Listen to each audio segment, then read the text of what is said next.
Howdy Guam, and welcome to KUAM News Extra. I'm Sonya Artero. 2007 has been a landmark year for Continental Airlines. This, as July 2nd marked the airline's 25th anniversary of service between Guam and Manila, and this October 1st will mark its 30th anniversary of service to Japan. As history reveals, it was on July 2nd of 1982 when Continental, operated as Air Mike back then, had just added its fourth Boeing 727 aircraft to its fleet and began flying 4 times a week between Guam and Manila. On that maiden flight was Guam's first family, which included Governor Paul Calvo, the First Lady, and their extended family. On October 1st of 1977, a Continental Airlines Boeing 727 made the inaugural flight into Japan, connecting Saipan and Tokyo International Airport at Haneda. This past June 1st, Continental celebrated 20 years of service between Guam and Fukuoka. Tonight, we have the unique opportunity of interviewing our hometown airline's Chief Executive Officer and President, Mark Erwin, who I've asked to give us an aviation update and the effect Guam's military buildup will have on transportation to our region. Mark, welcome back to the show. Thanks, Sonya. It's my pleasure. Always a pleasure and honor having you. As I've stated earlier, it's been a busy year for you guys, but looking back over the 39 years of service to our region, what has been the highlight of your airline?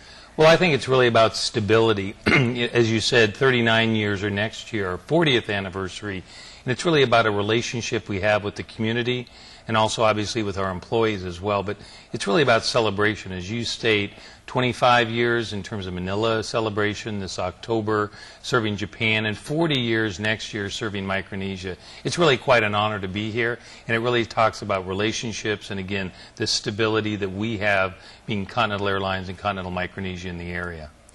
Now, the airline itself, the industry, continues to face challenges of spiraling prices of oil, and then there's been the long delays, airline delays in the U.S. mainland mainly. But how has that, in fact, affected your airline?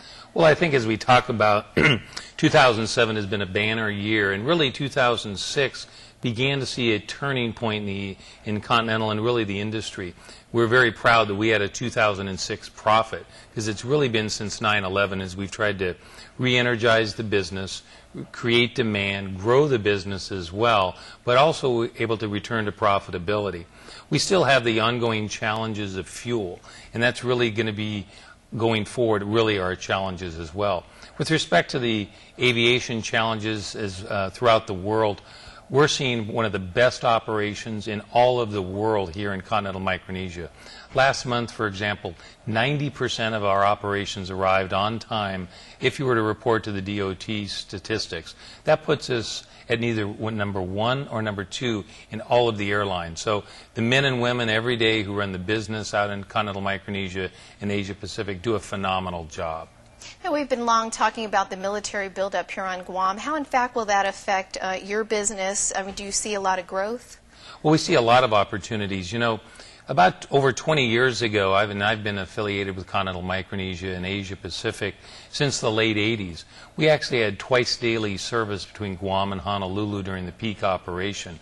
And we'd like to see, as the military builds, and particularly as the demand occurs, we'd like to see expansion opportunities, not only to Honolulu, but maybe with the receipt of our new airplane, the 787, potentially to the mainland as we look into 2010 and beyond. But it's really about supply and demand, and as the military buildup occurs, as tourism continues to grow here in Guam and through the Micronesian islands, Continental Micronesia and Continental Airlines is prepared for growth.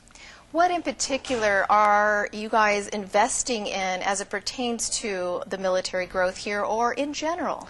Well, really, I think the best way that we can invest, and that's in the airplanes. You know, out here in Micronesia, just in our 9 737s and our 767, we have billions of dollars worth of, hundreds of millions of dollars worth of airplanes. But you'll see the Continental's growth potential, particularly with the new 787, and we begin receiving those aircraft in 2009 and beyond.